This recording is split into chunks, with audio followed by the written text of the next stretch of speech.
She didn't look me in the eye. "You're not needed here," my son Christopher said, without even turning around. His voice was an icy knife twisting in the hallway, through the house where I'd built a life for decades, cooked countless meals, and dreamed he would always respect me. I stood still, unmoving, as if the ground beneath my feet were crumbling away. I didn't cry, I didn't scream, I just walked away silently, my soul shattered into invisible pieces. And in that dark night, I knew that something within me had to die so that something else could be born. Just a few days earlier, everything had seemed normal. The warm glow of the dining room illuminated the table where we ate. The aroma of freshly made soup hung in the air, mingling with the faint scent of the cheap perfume Lisa, my daughter-in-law, used to hide her insecurity. The walls, adorned with old photographs, their colors faded, told the story of my family. Sandra, my granddaughter, sat beside me, playing with her fork, casting sweet glances my way, as if she knew something was quietly breaking.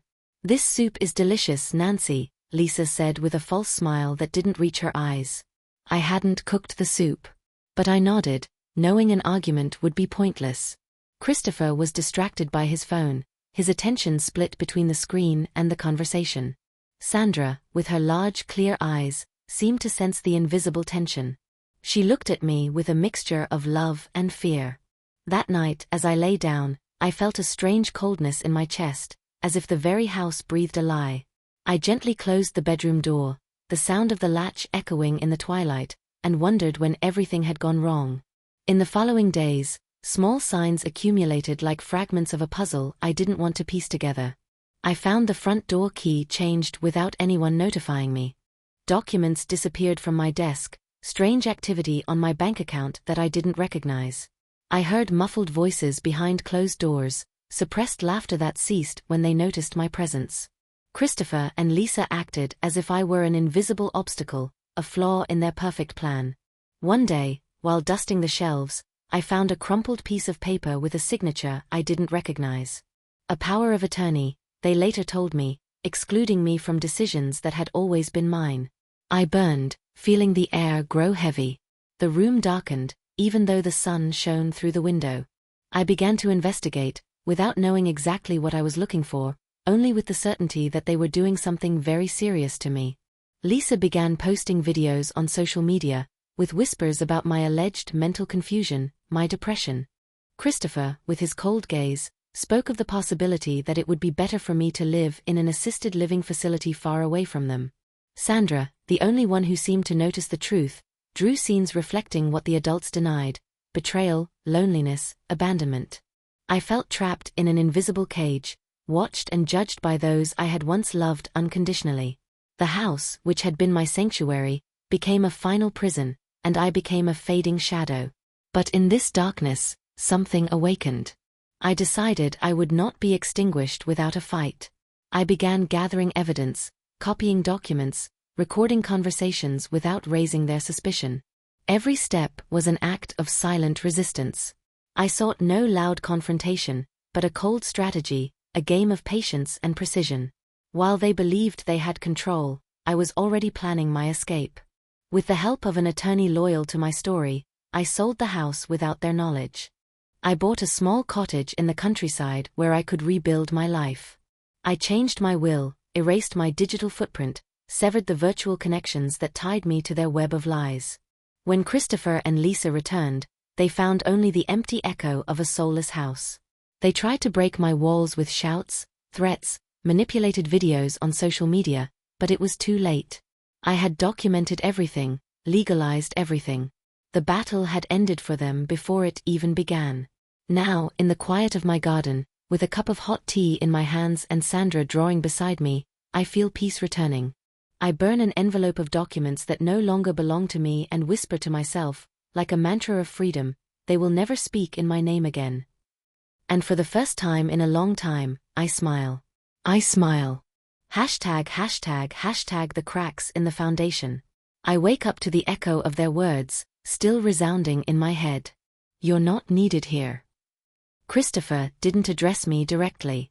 He didn't even dare to look at me, but the damage was already done. I remained silent, watching him through the blurred doorway, unable to react. My body felt heavy, as if the air in the house had become thick and suffocating.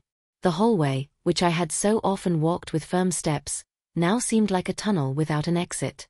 I felt invisible, not because I was a ghost, but because they, my family, had erased me. I traveled back in time, trying to understand when the break began. I remembered dinner just a few days ago. The table was set with a white tablecloth and porcelain plates. The aroma of freshly prepared stew filled the kitchen, and the warm dining room lights cast soft shadows on the walls full of family photos. Sandra, with her golden curls and big curious eyes, sat beside me. Her innocent smile was a lighthouse amidst that night of uncomfortable silence. Lisa, impeccably dressed, her perfume trying to hide more than reveal, made an effort to be friendly. "Nancy, the soup is delicious," she said in a honeyed voice, casting a quick, calculated glance at Christopher. He barely looked up from his phone, responding with an absent gesture. The clinking of cutlery against plates, the murmur of the turned-off television, and the ticking of the wall clock mingled with forced conversations. I sensed at that moment that something was broken, but I didn't know what. The laughter was too perfect, the compliments too empty. Sandra gave me a quick, almost imperceptible glance, as if to say, "I know what's happening, Grandma." But the adults pretended nothing was amiss. The house that had watched me grow up, that kept every secret, every tear in its corners, seemed to breathe a different story. The kitchen smelled of nostalgia and betrayal, the worn furniture, the unhemmed curtain at the window, everything seemed to cry out that the home was crumbling from within. The next day, I tried to find clear signs. That's when I noticed my key no longer opened the front door. Christopher looked at me indifferently when I asked. "It's better this way, Mom," he said with a coldness that froze the blood in my veins. I felt a knot in my stomach, as if a piece of my soul had been ripped out. I began to observe more closely. The documents I always kept in the desk drawer disappeared one by one. I received a call from my bank alerting me to strange activity on my account, but when I tried to see the details, they denied me access. Lisa, with a hypocritical smile, offered to help me organize my papers. But what she was doing was hiding evidence and forging signatures. The night I found the power of attorney was the hardest. It lay crumpled on the living room table with a signature that wasn't mine, authorizing Christopher and Lisa to make decisions on my behalf. That signature was the silent verdict that condemned me to oblivion. The house no longer belonged to me, not even my will. I had a voice. The walls that once protected me seemed to conspire against me. The garden door was locked, and it wasn't my lock. I heard muffled whispers about alleged confusion and episodes of my mind. They tried to paint a picture of me as a weak and sick woman, incapable of taking care of herself. The videos Lisa began posting on social media showed carefully edited fragments of my sad or confused moments, accompanied by captions hinting at my mental decline.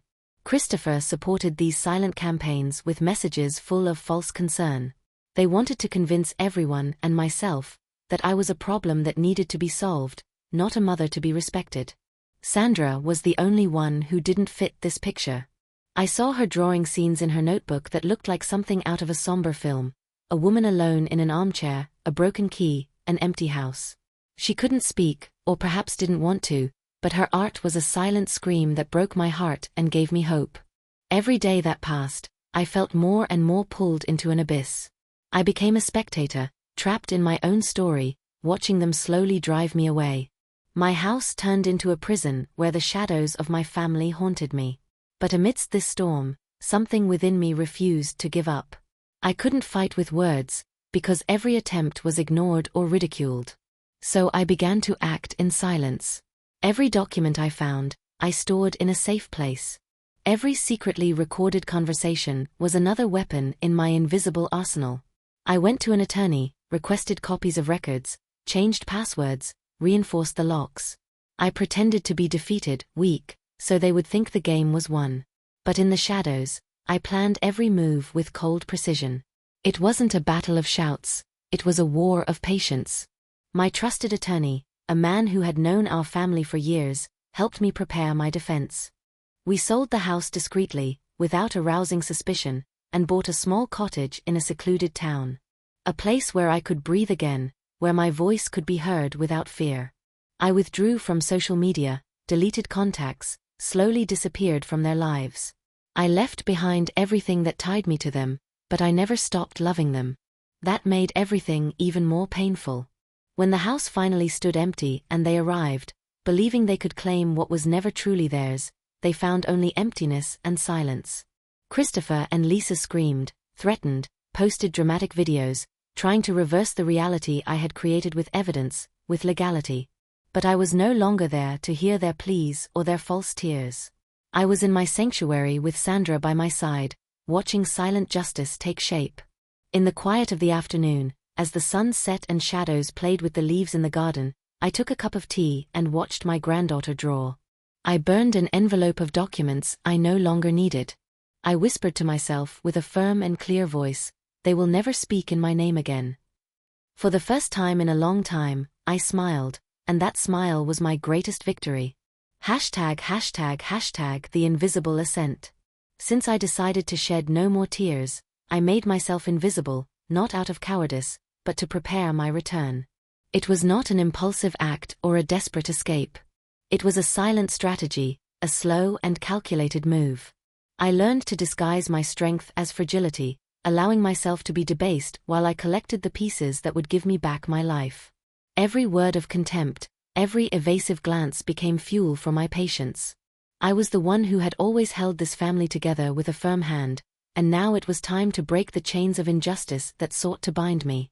The house, once my sanctuary, the scene of laughter, tears, and secrets, had become a minefield, where every step was a trap. I knew that the control Christopher and Lisa sought was not merely material. It was a way to extinguish my existence, to silence my story. That's why, with the help of my attorney, I began to document every irregularity, every manipulation. I quietly recorded conversations, took photos of forged papers, and collected messages where they insulted me under the guise of concern. Days merged with nights in a cycle of observation and planning. While they thought they could dictate my destiny, I planned my escape with the precision of an architect. I changed passwords, blocked access, secured documents, but above all, I strengthened my will. Never before had I felt that dignity depended so much on the ability to keep silent and wait. Sandra, my light amidst the storm. She was the one who reminded me that hope still remained. She looked at me with sincere eyes, without judgment or doubt, and with that innocent gaze, she made me feel less alone. Sometimes she would bring me drawings she had made at school, scenes depicting an empty house or a lonely woman who seemed to be looking for something beyond the horizon. Her sensitivity was both balm and motivation to continue. Meanwhile, Lisa intensified her maneuvers, posting videos on social media that showed carefully edited fragments to make me appear weak, confused, incapable. Christopher fueled these rumors with cold comments, suggesting that the best place for me would be somewhere I could be safe and cared for. The combination of public and private manipulation was devastating. And more than once, I felt the weight of the world fall on my shoulders. But I was no longer the woman they knew. My silence was a mask, a shield that allowed me to protect my movements and gather evidence that would leave them speechless. I found a hidden corner in the house that no one used, and there I kept everything that might be needed to prove the truth. My mind became a chessboard, where each piece represented a step towards justice. In one of those long nights, when the house seemed to sleep, I sat in the kitchen with a steaming cup of tea, watching the shadows play on the walls. The scent of jasmine growing in the garden enveloped me like a whisper that life, despite everything, went on. That's when I made the final decision. I would no longer wait to be driven out. I would cut the ties and forge my own path. With legal support, we began to sell the house secretly. Every step was measured so that neither Christopher nor Lisa could stop it. It no longer belonged to them, nor to the memory of a past they wished to erase. We bought a small cottage in a secluded town, a place where the earth still smelled of freedom and where I could rebuild myself without the chains of betrayal. I deleted my social media accounts, erased photos, removed contacts. It was a painful act, like shedding a skin that had become part of my identity. But every cut was necessary to protect my space, my dignity. It was not a retreat, it was a rebirth. On the day I left, I did so silently. I left behind only a letter, a rusty key that opened nothing anymore, a symbol of the past I wanted to leave behind. As I closed the door for the last time, I felt I was also closing a painful chapter. One I had written with tears, silence, and iron determination. When Christopher and Lisa returned, they found an empty house and an absence they could not control. Their shouts against the door, their threats of legal action, and their social media videos were a desperate attempt to regain what was never theirs. But I was prepared for every move, every word. My evidence was ready, my documents in order, and my spirit stronger than ever. In my new home, surrounded by trees and silence, I found the peace I was looking for. Sandra was by my side. Her drawings were now symbols of hope and the future. In the quiet of the evening, as the sun gilded the garden leaves, I took an envelope of important documents and slowly burned it. I watched the flames consume the remnants of a life I no longer needed. I whispered to myself, "They will never speak in my name again." And with that sentence, I sealed a pact with my soul, one that would give me the strength to live without fear, without resentment, with intact dignity. I had lost a lot, yes, but in that silence and solitude, I had gained everything that truly mattered, my freedom, my voice, and my strength. And in that freedom, I was reborn. ####, a new beginning in silence. It wasn't easy to start anew.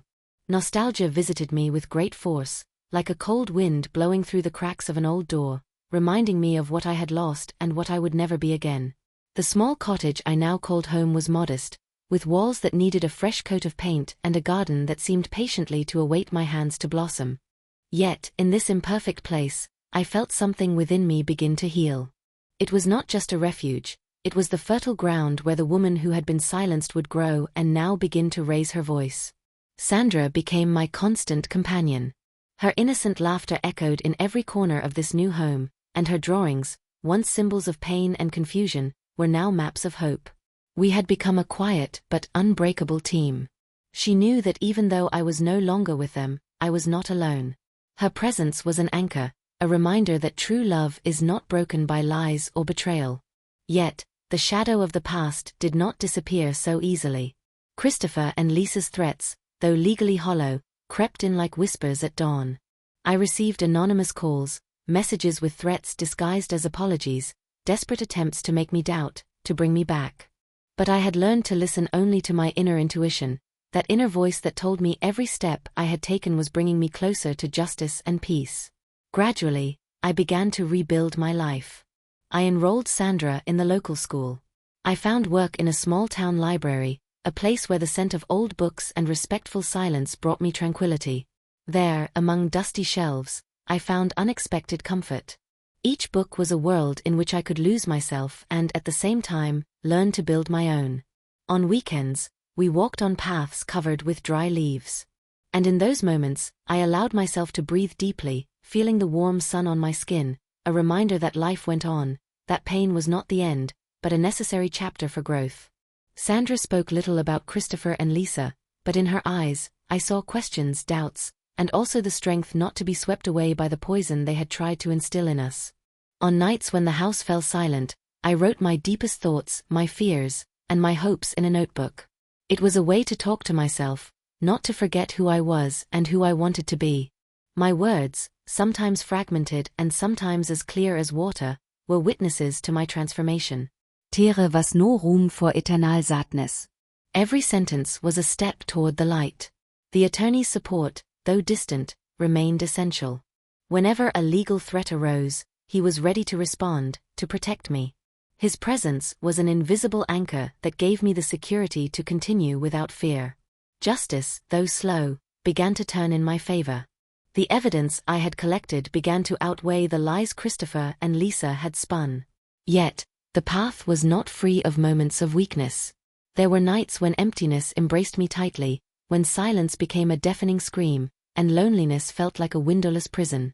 In those moments, I remembered the phrase I had repeated to myself so often, "They will never speak in my name again." It was a mantra that kept me upright, a lighthouse that shone even in the darkest emotional storms. One day, while organizing papers in my small, makeshift office, I received an unexpected visitor. Mark, Anthony's cousin, my deceased husband, appeared at the door with a serious and compassionate expression. He brought an envelope with letters and documents that Anthony had secretly left behind, a silent testament of support and love for me. Mark spoke to me respectfully and unhurriedly, recalling shared moments and reaffirming his unconditional support. It was an unexpected balm, proof that I was not as alone as I thought. Anthony, in his silent wisdom, had left clues and protection for me, like a guardian still watching from afar. That night, after the visit, I sat on the porch with Sandra in my arms, gazing at the starry sky. I felt that for the first time in a long time, the weight of the past grew lighter. The future, though uncertain, seemed a possible promise. A blank page waiting for our story. The court proceedings continued, but they no longer wore me down. I had found a strength that did not depend on immediate victory, but on the act of resistance itself, on living despite everything. The battle was not just about a house or a will. It was about my dignity, my right to exist and be respected. Sandra, with her innocence and clarity, became the beacon that guided my steps. In her eyes, I saw reflected the woman I wanted to be, strong, calm, invincible in her silence. She was my bridge to a future where wounds did not define who we were.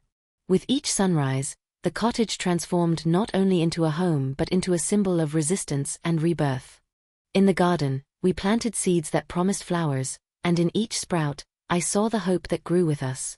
I knew that Christopher and Lisa would not give up easily, that their attempts at manipulation would continue, but I no longer feared them. My invisible plan continued, and I was ready for any battle life wanted to throw at me. Life, sometimes cruel and merciless, had taught me that true strength is not in screaming, but in remaining calm while the world crumbles around you, in choosing silence as a weapon, in moving the pieces with patience and wisdom. And so, day by day, between dry leaves, hot tea, and Sandra's drawings, I built not just a home, but a brand new story, a story of silent justice, restored dignity, of love that survives betrayal. And although the road was long, every step brought me closer to the woman I always knew I could be, invisible to them, powerful to me. Raute, raute, raute the morning light of freedom. Dawn crept shyly through the window, painting the walls of the cottage, which had gradually become a sacred refuge for Sandra and me, in golden hues. Every corner now told the story of our resistance, written in silence, in small gestures and firm decisions. The aroma of freshly brewed coffee hung in the air, mingled with the earthy scent of the plants I had started cultivating in the backyard with my own hands. The seeds I had planted months ago had grown vigorously, as if reflecting the internal transformation I was experiencing. While Sandra ate breakfast, absorbed in her drawings, my thoughts churned restlessly. The legal dispute wasn't over. I knew Christopher and Lisa wouldn't give up easily, that their desperate attempts to regain control of the house and the will would become increasingly aggressive. But this time, I was prepared. Silence and patience were no longer signs of weakness. They were sharp weapons, allowing me to anticipate every move, to protect myself, and to advance invisibly. The phone rang several times that morning. I ignored the unknown numbers and left the messages unread. Sometimes threats come disguised as friendly words or feigned apologies. I had learned not to fall for these deceptions. The strength I had built was invisible, but impenetrable. At noon, while organizing papers in my small, makeshift office, a notification stopped me. It was a message from my attorney. New evidence had arrived, confirming Lisa's forgery of the power of attorney. A silent smile spread across my lips. Every document, every recording, every statement I had meticulously kept for months now carried weight. It was no longer just a game of words and silence. It was a war of evidence and undeniable truths. Sandra entered the room with her usual innocence, interrupting my thoughts with a simple question. "Grandma, do you think all this will end well?" I looked into her eyes, feeling I had to give her more than empty words. "It will, my dear. Because now we're fighting together, and no one can defeat us when we are united." Her shy smile reminded me why I had chosen this path. Not just for myself, but for her, for the future she deserved. In the afternoon, I decided to walk through the town. The fresh air and the rustling of liebesgave a sense of freedom I had long forgotten. Along the way, I greeted neighbors who were slowly getting to know me, seeing beyond the rumors. Some cast curious glances, others offered encouraging words. The feeling of being visible, even in a new place, was comforting. When I reached the town square, I saw a group of women chatting. One of them, with kind eyes and a soft voice, invited me to sit down. Her name was Betty, and she spoke to me about the local community, about the silent struggles many faced. In this simple conversation, I found an echo of my own story, a support network I never expected to find. I felt I wasn't alone, that there was a world beyond the fight with Christopher and Lisa. A world where I could build an authentic life. Back at the cottage, I noticed something had changed. A letter without a return address waited by the door. I picked it up carefully and opened it on the porch, with Sandra by my side. It was an anonymous message, full of harsh words and veiled threats, trying to break my spirit. Yet, as I read it, I felt that fear no longer held power over me. Every line reminded me why I had chosen silence as a shield and patience as a sword. I burned the letter in the fireplace, letting the ashes carry away the poisonous words. That night, while Sandra slept, I reviewed the recordings I had saved on a hidden device. In one of them, Lisa spoke with Christopher about their plans to publicly discredit me, to portray my mental state as unstable, and thus accelerate the process of driving me out. I felt a mixture of sadness and restrained anger, not because of them, but because of all the invisible harm they intended to inflict. But I was no longer willing to be a silent victim. I decided to contact a local journalist, a woman dedicated to stories of justice and truth. I knew that carefully and legally disclosing a part of the truth could generate support and protection. I prepared a dossier with evidence and testimonies, well aware that this move could accelerate the confrontation, but also pave the way for the truth. ####the victory of silence. In the following weeks, my life took on a new rhythm, full of small victories. The legal process progressed in my favor. The community began to show signs of support. And in Sandra, I saw how pain began to transform into strength. The sleepless nights, the suppressed tears, the deep silences, everything began to bear fruit. One day, while cleaning the closet, I found an old photo of Anthony and me, smiling on a summer day. I held it in my hands and felt his presence like a warm breath, urging me to continue. I closed the closet with new determination. This was my story, and even if others tried to erase it, I would write it with strength, dignity, and silence. I knew the final battle was yet to come. Christopher and Lisa would not stop until they tried to take everything from me. But this time, I was ready for the confrontation, not with screams or tears, but with the unwavering calm of someone who has seen the abyss and decided to ascend with firm steps. Silent justice is not the absence of struggle, but the choice to fight intelligently and serenely. In every document, in every calculated step, in every restrained gesture, lay the promise that the end would belong to me, that silence would be my victory, and that no one could ever snatch away the dignity I had reclaimed. Sandra, my light, my bridge, slept peacefully while I mentally went over every detail of the plan. The cottage was no longer just a refuge. It was the headquarters of a woman who refused to disappear. The house I was building was stronger than any lie, more solid than any betrayal. And so, in this calm that precedes the storm, I prepared for the moment when everything would come to light, for the day when silent justice would forever silence those who thought they could break me. The silence of dawn enveloped the cottage as the phone vibrated persistently on the dining table. I glanced at the screen, with no desire to answer. I knew it was Christopher. The same name that had once brought me down with his cold words now sounded like a distant echo trying to regain ground. I let the call go to voicemail and took a deep breath. Every call, every message was a desperate attempt to break my peace, to push me back. But I had learned that strength is not shouted, but cultivated internally. That morning, as I prepared breakfast for Sandra, I felt a mixture of sadness and determination. The little one, with her big eyes full of questions, forced me to be strong, even when the weight of betrayal tried to crush me. I remembered the day Christopher, without looking at me, said I wasn't needed there.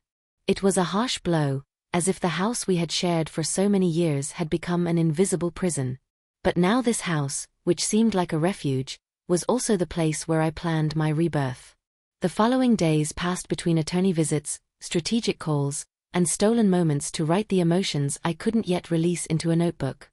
The fight was no longer just against Christopher and Lisa, but against the fear of losing myself. In the office, The smell of paper and ink gave me a sense of order amidst the chaos the family had unleashed. Every document reviewed, every contract signed, it was a move on the chessboard, where I was the silent player, waiting for the exact moment to deliver checkmate. One Tuesday afternoon, I received a court notice. Christopher and Lisa had appealed the decision that protected me. It was no surprise. They never accepted losing. But this news only strengthened my resolve. I called my attorney, and together we reviewed every line, every false argument they intended to use to discredit me. That's when I decided the next move had to be final. No more hidden letters or empty words. It was time to reveal the truth fearlessly. Sandra, as always, seemed to be the only one who saw what no one wanted to confront. In her drawings, she depicted scenes that revealed the tensions in the house, its shadows, its silences. One afternoon, as she showed me a drawing, she said with the innocence only children possess, "Grandma, don't let fear defeat you. I'm with you." These words were a spark that ignited a new flame in my heart. I couldn't let her down.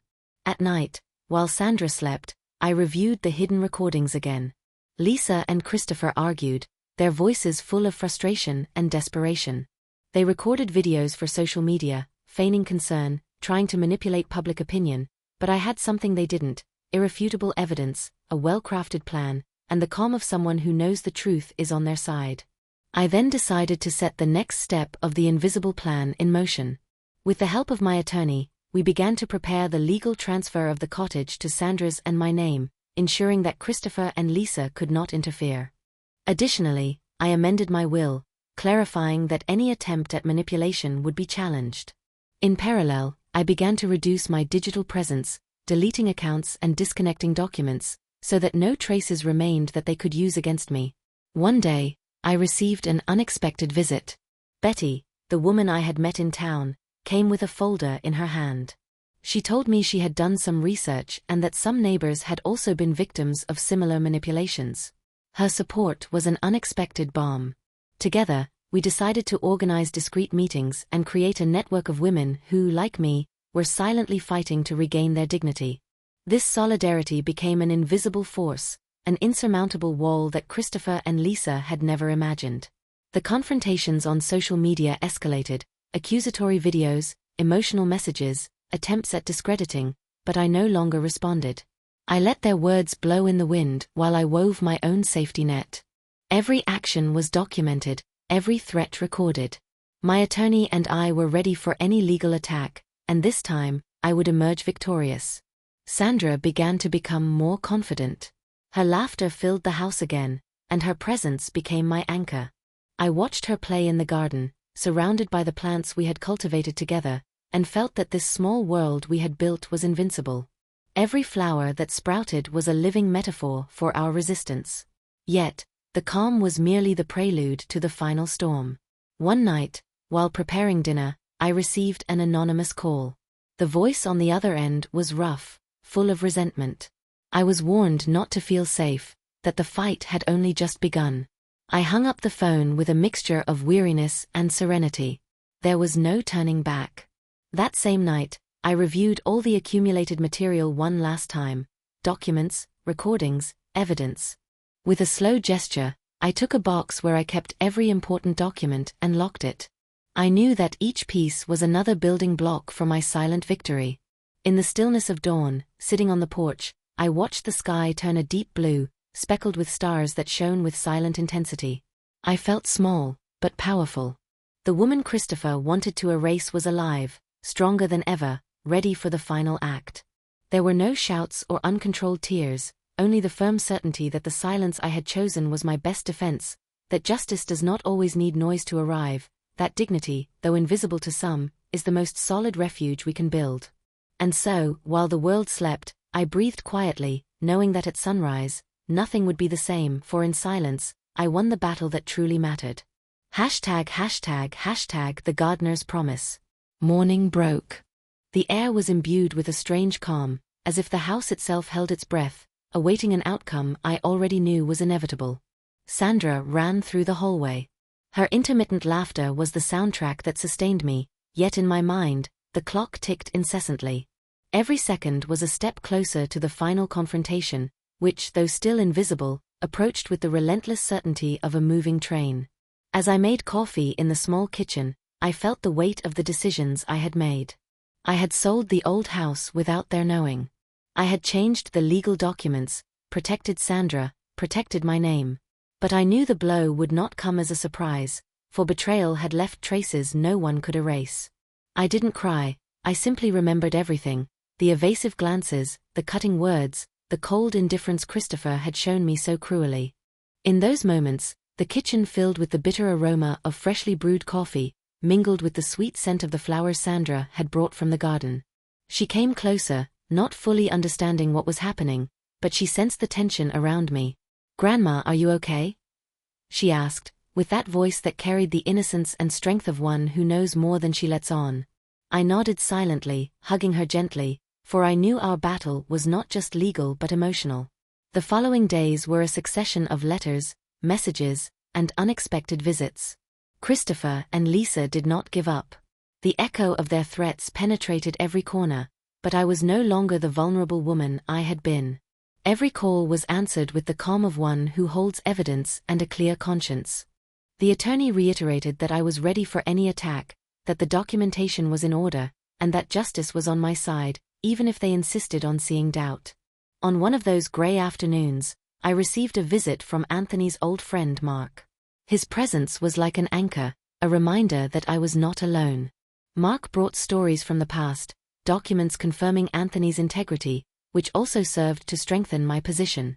We shared long silences, meaningful glances, and the mutual understanding that truth sometimes only needs time to emerge. He handed me a box of photographs and letters, silent witnesses to a life they had tried to erase. Meanwhile, Lisa continued her victim narrative on social media, with videos in which she feigned concern and despair, manipulating those who didn't know the whole truth. But I was not deterred by these digital shadows. I had something more powerful, the certainty that my silence and my strategy were my best allies. I watched as their attempts slowly crumbled, because the public, when given access to the truth, cannot be deceived.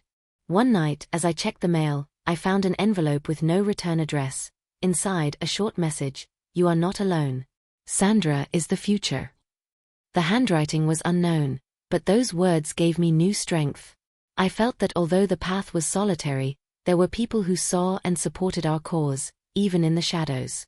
I then decided to share part of the story with a small, trusted group, creating an invisible support network. A silent force that protected me beyond legalities. In those days, Sandra became my light. Her drawings and small acts were like lighthouses in the storm. I watched her grow, learn to face pain with a bravery I had thought lost. I remember an afternoon when I saw her planting a seed in the garden, her gaze fixed on the ground, as if expecting something to sprout not only from the earth but also from our broken history. I asked her what she was doing, and she replied without looking up, "I'm letting hope grow, Grandma."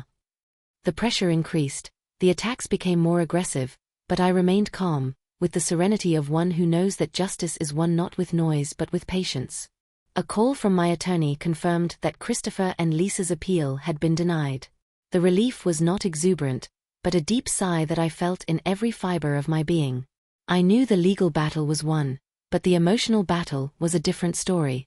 The day Christopher and Lisa discovered the house was sold and I had disappeared from the digital map, their reaction was furious and desperate. They tried to make contact, threatened, posted videos to manipulate public opinion, but I had already locked that door. Each of their attempts was neutralized with documented evidence and the legal help that protected me. There was no turning back. One night, as the world slept, I sat with Sandra on the porch. The moon gently illuminated her face and mine. Isaid noting. I just hugged her, feeling that despite everything, we had won. In the silence, in the peace that came after the storm, I knew that silent justice was what truly mattered.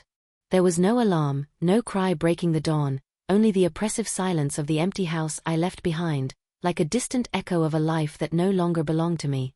I settled into the rocking chair on the new porch, my hands wrapped around a steaming cup of tea, as shadows played with the soft light of the hanging lamp. Sandra slept in the next room. Her calm breathing was the only sound, confirming that hope still existed, that life still existed after the betrayal. I closed my eyes, letting memories slowly wash over me, like the fine rain caressing the garden leaves, while my mind replayed every step that had led me to this moment of peace and, for them, apparent defeat. I remembered the day Christopher, with the coldness of an relentless judge, hurled those words at me that still echoed in my ears: "You're not needed here." He didn't need to look at me for the blow to be deadly.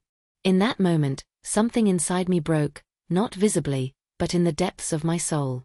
The very house that had been my sanctuary, where I raised my son amidst laughter and tears, had become a windowless prison where there was no longer any room for me. I didn't cry. I just took a deep breath, remaining silent, for I knew that tears would not change the fate they had decided for me. The routine that seemed normal had been permeated from the beginning by subtle signs that I ignored, or perhaps chose to ignore, to avoid confronting the truth. The scent of coffee that was never served at my spot at the table, the forced laughter at family dinners, the way Lisa looked at my plate as if it no longer belonged to me. Even Sandra, with her natural tenderness, seemed to watch me with eyes that understood more than they showed. In these small details, the crack began to grow, where confusion and doubt became the prelude to a well-orchestrated betrayal.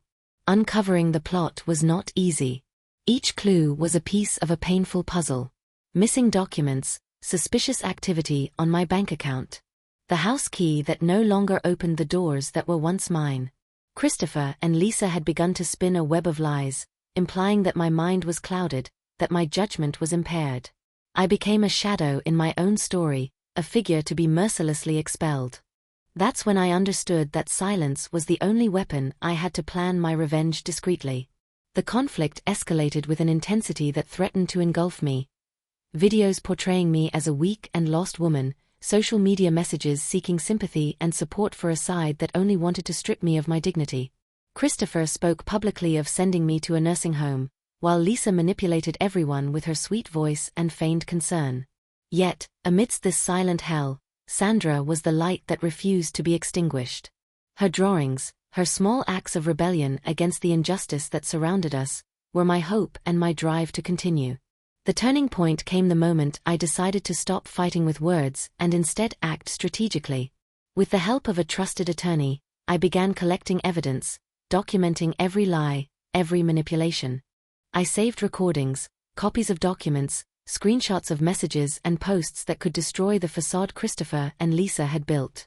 I feigned weakness so they would underestimate my strength, while internally, I became a silent hunter, waiting for the moment to strike. The invisible plan was executed with surgical precision. I sold the house without their knowledge. I changed my will. I ensured that Sandra and I had a new sanctuary beyond their reach. I shut down my social media, severed all digital connections that could be used against me.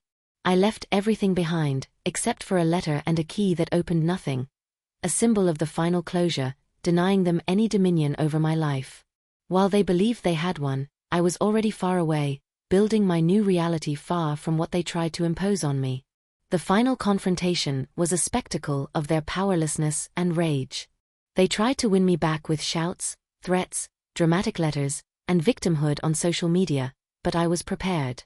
Every one of their moves was anticipated and documented.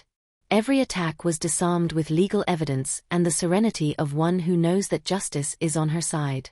Their control vanished before my eyes, and although silence remained my refuge, victory was inevitable. Now, as I sip tea in this garden that belongs to Sandra and me, I hear the distant song of birds and feel the fresh breeze on my face. She draws beside me, calm and happy, untouched by the storms we have left behind.